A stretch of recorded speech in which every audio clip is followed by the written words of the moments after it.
그럼 오늘 증거할 본문 말씀은 계시록 14장 14절에서 20절이 되겠습니다. 계시록 14장 14절에서 20절 제가 봉독해 드리겠습니다. 또 내가 보니 흰 구름이 있고 구름 위에 사람의 아들과 같은 이가 앉았는데 그 머리에는 금면류관이 있고 그 손에는 이한낯을 가졌더라. 또 다른 천사가 성전으로부터 나와 구름 위에 앉은 이를 향하여 큰 음성으로 외쳐 가로되 내 낯을 휘둘러 거두라. 거둘 때가 이르러 땅의 곡식이 다 익었으므로다 하니 구름 위에 앉으신 이가 낯을 땅에 휘두르매 곡식이 거두어지니라. 또 다른 천사가 하늘에 있는 성전에서 나오는데 또한 이한낯을 가졌더라. 또 불을 다스리는 다른 천사가 제다로부터 나와 이한낯을 가진 자를 향하여 큰 음성으로 불러 가로되 내 이한낯을 휘둘러 땅에 포도송이를 거두라. 그 포도가 익었느니라 하더라. 천사가 낯을 땅에 휘둘러 땅에 포도를 거두어 하나님의 진노의 큰 포도주 틀에 던짐에 성 밖에서 그 틀이 밟히니 틀에서 피가 나서 말굴레까지 닿았고 1600 스타디온에 퍼졌더라. 아멘. 네, 봉독하여 드린 본문 계시록 14장 14절에서 20절 말씀을 통해서 구원받을 곡식 추수와 심판받을 포도송이 추수라는 제목으로 하나님의 말씀을 증거하겠습니다. 네, 우리가 세상에서 농사를 지을 때도 보면은 씨를 뿌릴 때가 있으면 가꿀 때가 있고 가꿀 때가 있으면 추수할 때가 있습니다. 이와 같이 성경도 한도 끝도 없이 예수 복음이 전파만 되는 것이 아니라 추수할 때가 있다라는 것입니다. 그래서 예레미야 5장 24절 말씀을 보시면 또 너희 마음으로 우리에게 이른 비와 늦은 비를 때를 따라 주시며 우리를 위하여 추수기한을 정하시는 우리 하나님 여호와를 경외하자 말하지도 아니하니라고 했어요. 하나님은 이른 비와 늦은 비를 주셔서 추수기한을 정할 것을 말씀하셨습니다. 여러분, 만약에 벼를 추수해야 되는데 추수기한을 놓쳤어요. 그러면 어떻게 될까요? 그 벼는 땅에 다 떨어져 썩을 수밖에 없습니다. 그러므로 성경에서도 추수할 때가 있으면 반드시 추수 기한을 정할 것을 말씀하셨습니다. 그러므로 이 시간 마지막 때에는 어떠한 자들이 구원받을 곡식으로 추수되며 또한 포도송이는 걷어서 왜 심판을 할 수밖에 없는지 기록된 말씀을 통해서 깨닫는 귀한 시간 되시기 바랍니다. 예, 그러면 본문 계시록 14장 14절부터 보시겠습니다.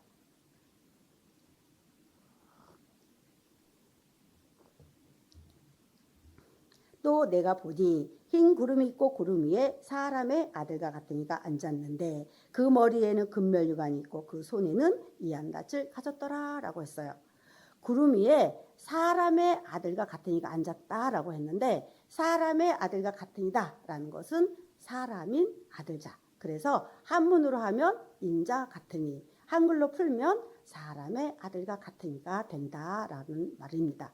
그러므로 사람의 아들과 같은 이, 곧 인자 같은 이가 머리에 금면류관을 쓰고 손에 이한낯을 가졌다라고 했습니다. 그러면 이한낯은 실상의 낯을 추수하는 낯이냐라는 거죠. 그러므로 우리 히브리서 4장 12절 말씀을 보시겠습니다. 하나님의 말씀은 살았고 그랬어요. 무엇이 살았어요? 네, 하나님의 말씀은 살았고 운동력이 있어 좌우에 나선 어떤 검보다도 예리하여 혼과 영과 및 간절과 골수를 찔러 쪼기까지 하며 또 마음의 생각과 뜻을 감찰하느니라고 했어요.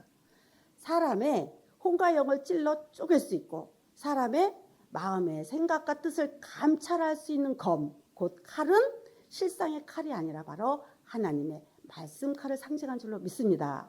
그러므로 인자 같은 이가 가진 칼, 곧 이한낯은 바로 하나님의 말씀낯을 가지고 있다라는 것을 알 수가 있습니다. 15절입니다.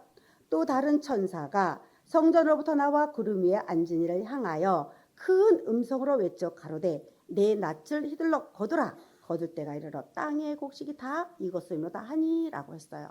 지금 인자 같은 이에게 땅의 곡식이 다 익었으니 거두라라고 명령을 합니다. 그러면 하나님의 말씀낫을 가지고 추수하는 곡식은 실상의 곡식이 아니겠죠. 어떠한 곡식을 말하고 있는지 마태복음 13장 37절입니다. 좋은 씨를 뿌리는 인자요 라고 했어요. 그래서 예수님이 좋은 씨를 뿌리셨다라고 했는데 이 좋은 씨는 무엇이냐? 누가복음 8장 11절 보시면 씨는 하나님의 말씀이요 라고 했고, 마가복음 4장 14절에 뿌리는 자는 말씀을 뿌리는 것이다 라고 했어요. 그래서 예수님이 뿌리신 좋은 씨는 바로 하나님의 말씀 씨를 뿌리신 줄로 믿습니다. 38절입니다. 밭은 세상이요 좋은 씨는 천국의 아들들이요 가라지는 악한 자의 아들들이요 가라지를 심은 원수는 마귀요 추수 때는 세상 끝이요 추수꾼은 천사들이니 라고 했어요. 그래서 좋은 씨는 천국의 아들들이요 라고 했고 추수 때는 세상 끝이요 라고 한 말씀을 보니까 예수님이 하나님의 말씀 씨를 뿌리신 목적은 바로 천국의 아들들을 추수하기 위함인 줄로 믿습니다. 그리고 추수꾼들이다. 들이라는 것은 복수를 말하고 있잖아요. 그렇기 때문에 인자 같은 이와 함께 추수하는 추수꾼들도 있다라는 것을 말씀하고 있는 줄로 믿습니다. 그러면 인자 같은 이가 거두는 곡식 또한 천국의 아들들에 관해서 한번 알아보겠습니다. 요한복음 4장 36절입니다. 거두는 자가 이미 삭도 받고 영생에 이르는 열매를 모으나니 라고 했어요. 거두는 자는 추수꾼을 말하고 있습니다. 그런데 거두는 자가 영생의 열매를 모은다라는 말씀을 보니까 인자 같은 이가 추수하는 곡식은 바로 영생할 수 있는 천국의 아들들인 줄로 믿습니다. 그리고 거두는 자가 이미 삭도 받았다라는 말씀은 추수도 하기 전에 미리 앞서 삭을 받았다라는 것을 말하고 있습니다. 제가 어렸을 때 보면은 농사를 아주 많이 짓는 사람은 그 동네에서 일 잘하는 사람, 제일 잘하는 사람 한 사람을 뽑아서 봄에 1년치 품삯을 미리 다 줍니다. 그러면 풍년이 들어서 농사가 잘 되면 좋겠지만 만약에 홍수가 나거나 태풍이 져서 농사를 다 망친다 해도 봄에 1년치 품삯 받은 사람은 손해볼 일이 없습니다. 이와 같이 거두는 자가 이미 앞서 삭을 받았다라는 말씀이나 인자 같은 이가 바로 면류관을 받고 추수한다라는 말씀은 같은 말씀으로 마지막 때에 추수하는 인자 같은 이는 먼저 면류관부터 받고 삭부터 받고 추수하는 추수꾼들이다라는 것을 말씀하고 있습니다. 그러므로 인자 같은 이와 함께 추수하는 추수꾼들도 미리 앞서 삭부터 받고 추수할 것을 성경은 말씀하고 있는 줄로 믿습니다. 그런데 오늘날 이 인자 같은 이를 예수다라고 알고 있습니다.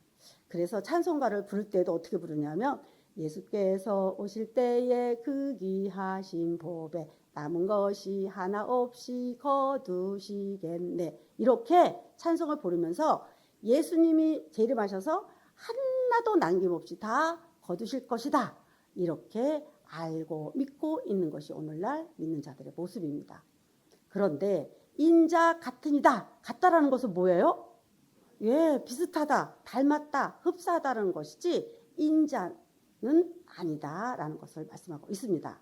그리고 계시록 14장 15절 말씀도 보시면 또 다른 천사가 구름 위에 앉으니 곧 인자 같은 이에게 네 낯을 시들러 거두라라고 명령을 합니다. 만약에 인자 같은 이가 예수다라고 하면은 예수님에게 명령하는 자가 있다라는 것입니다. 그러나 천하 인간에 예수님에게 명령하실 수 있는 높으신 분은 하나님 한 분 외에 없는 줄로 믿습니다. 그러면 성전에서 나온 천사는 누구를 말씀하고 있는지 계시록 21장 22절입니다.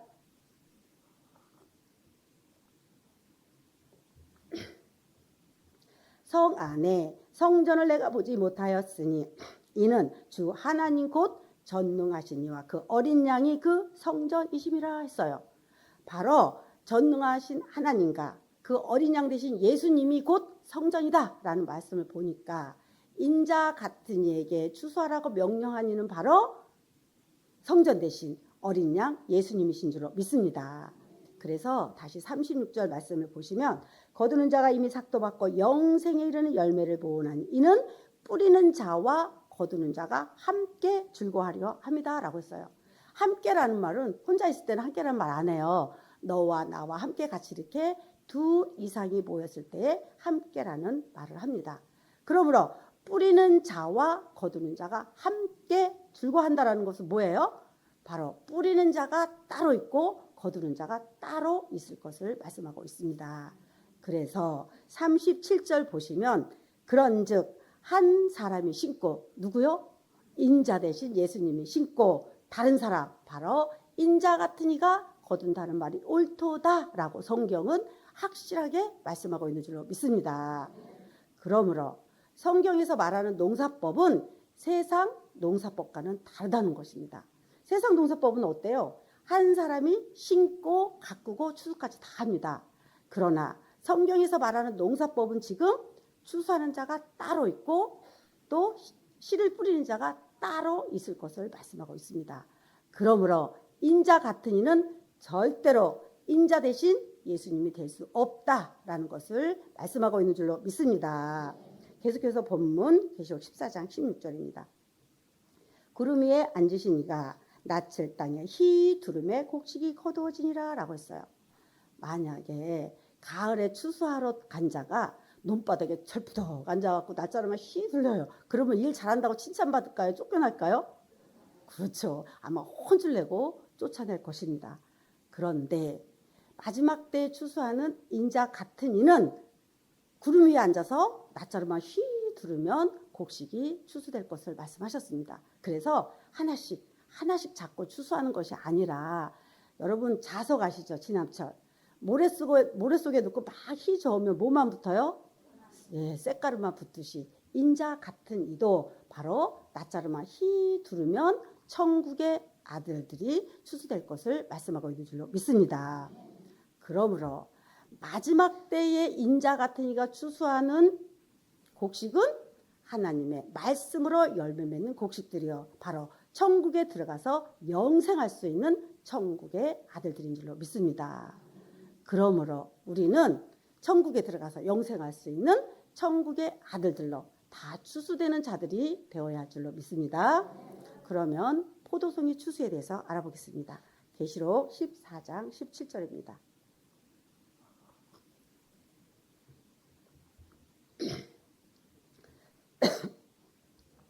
또 다른 천사가 하늘에 있는 성전에서 나오는데 또한 이한낯을 가졌더라 라고 했어요. 여기서 말하는 천사는 곡식을 추수하는 인자 같은 이가 아니다 라는 것을 알기를 바랍니다. 18절입니다. 또 불을 다스리는 다른 천사가 제단으로부터 나와 이한낯 가진 자를 향하여 큰 음성으로 불러 가로되 내 이한낯을 휘둘러 땅에 포도송이를 거두라 그 포도가 익었느니라 하더라 라고 했어요. 불을 다스리는 천사가 제단으로부터 나와서 포도송이를 거두라 라고 명령을 합니다. 그러면 제단으로부터 나온 천사는 누구를 말씀하고 있는지 계시록 6장 9절입니다. 다섯째 인을 떼실 때라고 했어요. 다섯째 인이라는 것은 계시록에는 첫째 인부터 시작해서 둘째 인, 셋째, 넷째, 다섯째, 여섯째, 일곱째 인까지의 심판의 말씀으로 기록이 되어 있습니다. 그래서 첫째 인부터 넷째 인까지 심판이 다 이루어지고 난 후 다섯째 인을 떼실 때에 내가 보니 하나님의 말씀과 저희에 가진 증거를 인하여 죽임을 당한 영혼들이 제단 아래 있어 라고 했습니다. 지금 누가 제단 아래 있다라고 했습니까?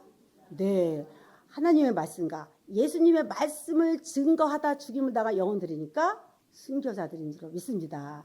이 순교자들이 제단 아래 있어. 10절입니다.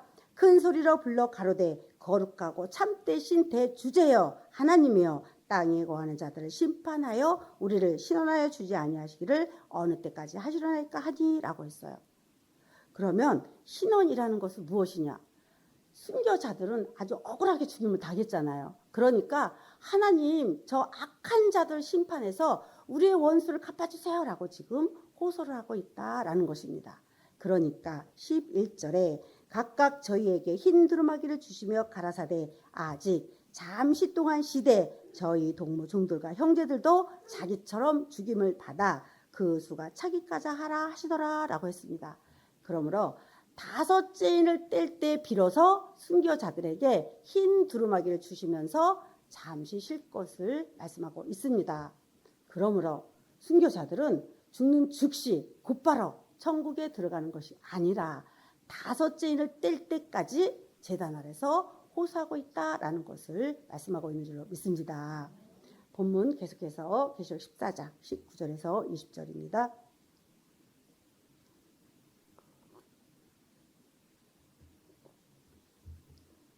천사가 낯을 땅에 휘둘러 땅에 포도를 거두어 하나님의 진노의 큰 포도주 틀에 던지임에 성 밖에서 그 틀이 밟히니 틀에서 피가 나서 말굴레까지 닿았고 1600 스타디온에 퍼졌더라 라고 했어요.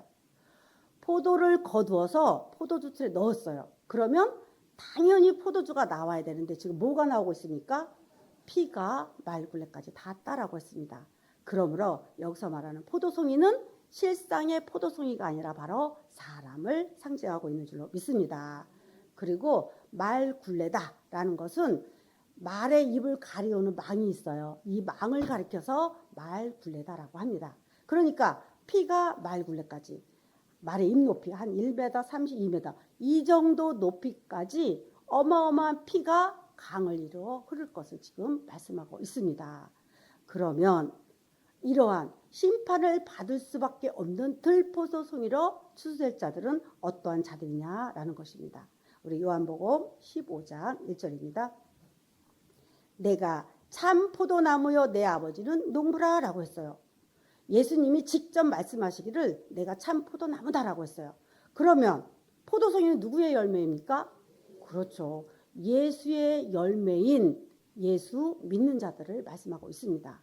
그러면 예수 믿는 자들인 예수의 열매를 거두어서 왜 포도주 틀에 넣는 심판을 하느냐라는 것입니다. 우리 그 이유를 이사야 5장 1절에서 2절입니다. 내가 나의 사랑하는 자를 위하여 노래하되 나의 사랑하는 자의 포도원을 노래하리라. 나의 사랑하는 자에게 포도원이 있으며 심히 기름진 사내로다. 땅을 파서 돌을 제하고 극상품 포도나무를 심었도다. 그 중에 망대를 세웠고 그 안에 술틀을 팠었도다. 좋은 포도 맺기를 바랐더니 들포도를 맺혔도다 라고 했어요. 하나님은 구약시대에 선지자를 보내서 천국 가는 길을 개간을 하고 극상품 포도나무, 더 이상 좋을 것이 없는 최고로 좋은 예수 포도나무를 심었습니다. 그리고 좋은 포도 맺기를 바랐더니 지금 무슨 포도를 맺혔어요? 네, 들포도를 맺혔다라고 했습니다. 여러분, 만약에 포도 농사를 짓는데 가을에 가서 아주 좋은 포도송이를 맺혀야 상품 가치가 있어서 대가도 받고 고생한 보람도 있습니다. 그런데 전부 이상하게 생기고 먹지도 못할 들포도송이를 맺혔어요. 그러면 어떻게 되는 거예요? 죽도록 고생은 고생대로 하고 농사는 농사대로 1년 농사 다 망치게 된 거죠. 어쩔 수 없이 다 걷어서 땅에 묻어버릴 수밖에 없습니다.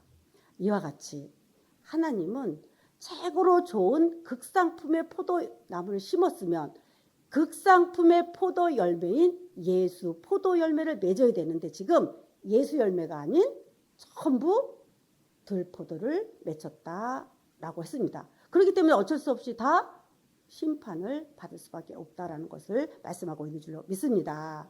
그럼 우리 심판에 대해서 20절 다시 한번 보시도록 하겠습니다. 성 밖에서 그 틀이 밟히니 틀에서 피가 나서 말굴레까지 닿았고 1600 스타디온에 퍼졌더라 라고 했어요. 1600 스타디온이다 라는 것은 1스타디온은 185m를 말하고 있어요. 그러면 185m 곱하기 1600 스타디온은 296km가 나옵니다. 그러면 296km라는 것은 어느 정도의 거리를 말하느냐? 바로 서울서 대구까지 가는 거리를 말하고 있습니다. 그러면 우리 한번 생각을 해봅시다. 얼마나 많은 사람들이 포도주 틀에 밟히는 심판을 받길래 그 피가 말굴레까지 이 정도 높이까지 피가 강을 이루어 그것도 서울서 대구까지 가는 거리만큼 피가 흐르고 있느냐라는 것입니다. 이것은 상상을 초월하는 심판, 어마어마한 심판, 참으로 무서운 하나님의 진노의 심판이 이루어질 것을 성경은 말씀하고 있는 줄로 믿습니다. 그러면 다 같이 예수를 믿고 있는데 어떠한 자들이 마지막 때에 어떻게 예수를 잘못 믿고 있길래 이렇게 심판받을 들포도송이를 맺을 수밖에 없느냐라는 것입니다. 우리 로마서 3장 10절에서 보겠습니다.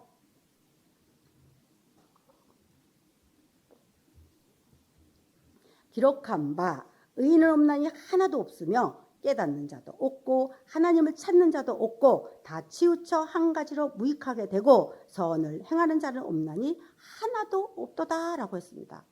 그렇습니다. 오늘날 목사님들이 의인은 없나니 하나도 없다라고 가르치고 있기 때문에 전부 죄인이 되어서 예수를 믿고 있습니다. 차라리 예수를 안 믿을 때는 내가 죄인인지 몰라. 그런데 예수를 믿기 시작하면서부터 죄인이래. 점점 오래 믿으면 오래 믿을수록 더 큰 죄인이 되어서 벌레만도 못한 죄, 죽을 놈의 죄인이 되어서 예수를 믿고 있습니다. 계속해서 13절입니다. 저희 목구멍은 바로 의인 없나니 하나도 없다라고 말하는 목구멍은 열린 무덤이요 라고 했어요. 왜냐? 그 목구멍을 통해서 의인 없나니 하나도 없다. 깨닫는 자도 없다. 선을 행하는 자도 없다. 우리는 다 죄인이다 라고 말하면서 하나님의 백성들을 인도하기 때문에 그 말을 믿고 따르는 자들은 전부 죄인이 되어서 예수를 믿고 있기 때문에 들포도송이를 맺을 수밖에 없다라는 것입니다. 그런데 하나님께서는 예수님을 왜 우리에게 보내주셨습니까? 네, 바로 예수 십자가를 통해서 우리를 죄에서 해방하여 주시고 죄 없는 자로 구원하시기 위함입니다. 우리 로마서 8장 1절입니다. 그러므로 이제 그리스도 예수 안에 있는 자에게는 결코 정죄함이 없나니 라고 했어요. 예수 안에 있는 자는 결코 정죄함이 없다라는 것은 예수 안에서 예수를 믿는 자들이 있는가 하면 예수 밖에서 예수를 믿는 자들이 있다라는 것입니다. 그래서 예수 안에서 예수를 믿는 자들은 결코 정죄함이 없다라는 것은 죄를 정함이 없는 무죄한 자다, 의인이다라는 것입니다. 그러나 반대로 예수 밖에서 믿는 자들은 자기들 나름대로는 열심히 예수를 믿고 있지만 예수님이 볼 때는 예수 밖에서 예수를 믿는 자들이요 결국 죄인이 되어서 예수를 믿는 자들이다라는 것을 말씀하고 있습니다. 그래서 우리 예수 믿는 자들이 이렇게 말하죠. 우리 예수 믿는 자들은 다 정죄함이 없는 의인들이다라고 말하면 뭐라 그래요? 아이고 그런 말 말하고 우리가 어떻게 의인이 될 수 있냐고 우리는 다 죄인이다 이렇게 말을 하면서 의이다라고 말하는 사람을 이상하게 봅니다. 그러나 계속해서 2절을 보시면 이는 그리스도 예수 안에 있는 생명의 성령의 법이 죄와 사망의 법에서 너를 해방하여 주셨다라고 했어요. 우리를 어디에서 해방해 주셨다고요? 그렇죠. 죄와 사망의 법에서 너를 바로 우리를 해방하여 주셨다라고 한 줄로 믿습니다. 그러면 죄와 사망의 법이 무엇이냐? 고린도전서 15장 56절에 사망에 쏘는 것은 죄요 죄의 권능은 율법이다라고 했어요.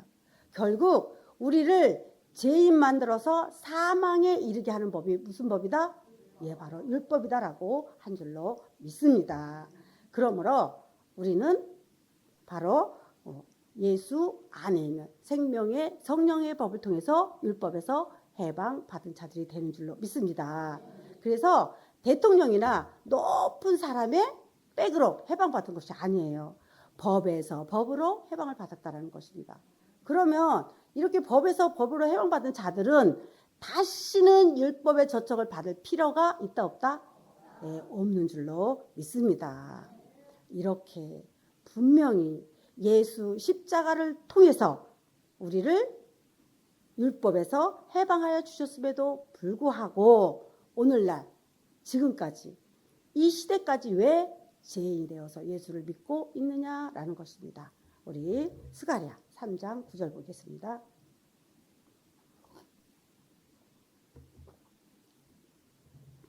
만군의 여호와가 말하노라. 내가 너 여호수 앞에 세운 돌을 보라. 한 돌에 7눈이 있느니라 라고 했어요.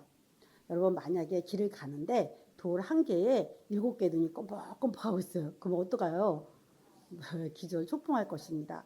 이렇게 한 돌 안에 7눈이 있다라는 것은 눈은 이사야 29장 10절에 선지자를 상징하고 있기 때문에 한 돌 안에 예속되어 있는 선지자를 말씀하고 있습니다.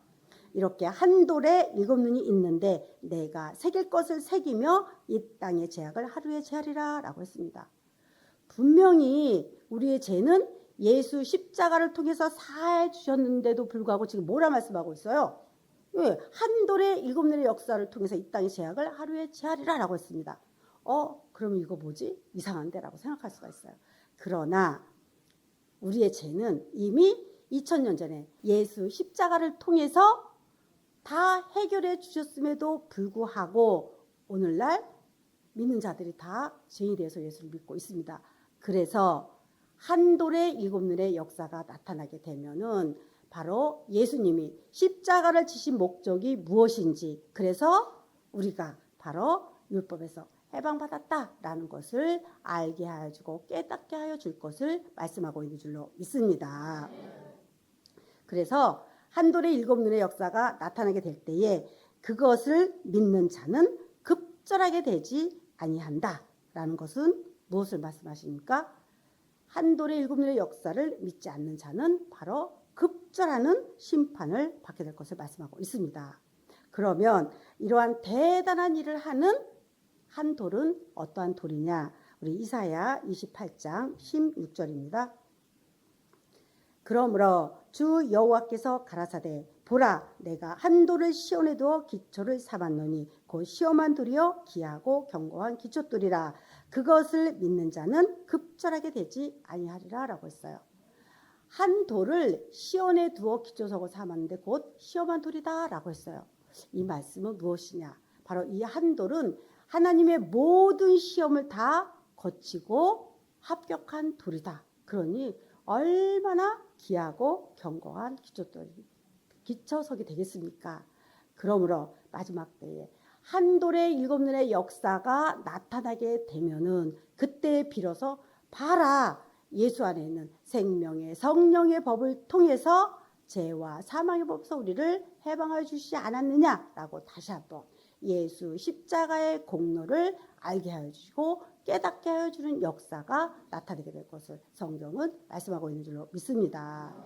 그러므로 우리가 율법에서 해방받았다라는 사실을 깨닫는 자들이 되었을 때 바로 우리는 예수 안에서 예수를 믿는 자들이요 결코 정죄함이 없는 자들이 되는 줄로 믿습니다. 그러면 우리가 어떻게 율법에서 벗어난 자들이 될 수 있느냐라는 것입니다. 우리 갈라디아서 5장 18절입니다.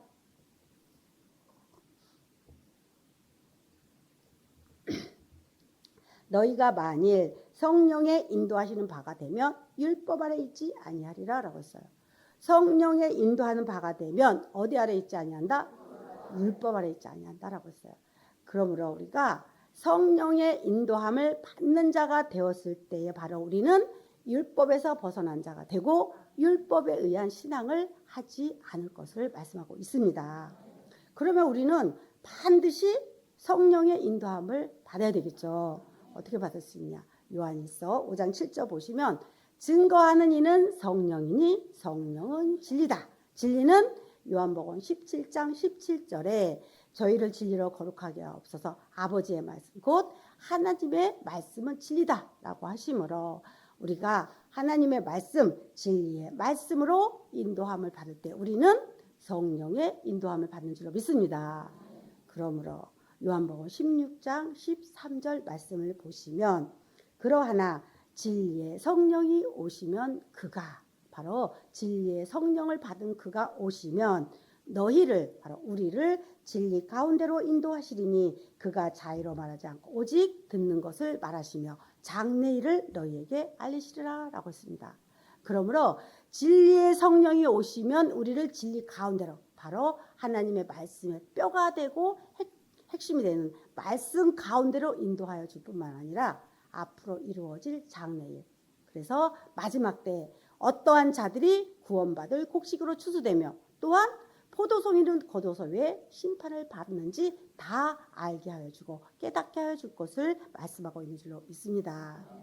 그럼에도 불구하고 마지막 때를 살아가는 오늘 이 시대까지도 율법에 의한 신앙을 하면서 죄인이 되어서 예수를 믿는 자들이 얼마나 많이 있습니까? 그러나 세상에서도 죄인은 다 어디 가요? 감옥에 갈 수밖에 없습니다. 그러므로 죄인이 되어서 예수를 믿는 자들은 바로 예수 십자가를 헛되게 하는 자들이요. 어쩔 수 없이 예수 밖에서 예수를 믿는 자들이기 때문에 심판받을 들포도송이를 맺을 수밖에 없다라는 것입니다. 그러므로 마지막 때를 살아가는 우리 모두는 진리의 성령의 역사를 통해서 진리 가운데로 인도함을 받을 때에 우리는 바로 진리의 말씀으로 열매 맺는 곡식들이요 바로 천국의 아들들로 추수되는 자들이 되는 줄로 믿습니다. 그러므로 마지막으로 보시겠습니다. 히브리서 9장 28절입니다. 이와 같이 그리스도도 많은 사람의 죄를 담당하시려고 단번에 들으신 바 되셨고 구원에 이르게 하기 위하여 죄와 상관없이 자기를 바라는 자들에게 두 번째 나타나시리라 라고 했습니다. 예수님이 많은 사람의 죄를 담당하신 목적이 무엇입니까? 네, 바로 우리를 구원하시기 위해서 십자가를 지신 줄로 믿습니다.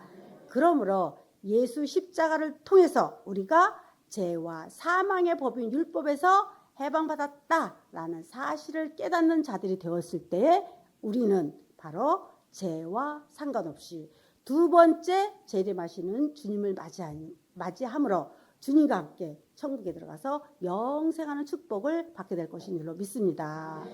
뿐만 아니라 저와 여러분은 천국의 아들들인 곡식을 추수하는 추수꾼으로서의 사명까지도 감당함으로 하나님이 예비하신 성경 최고의 축복을 받는 귀한 자들 다 되시기 바라면서 오늘 말씀을 마치도록 하겠습니다.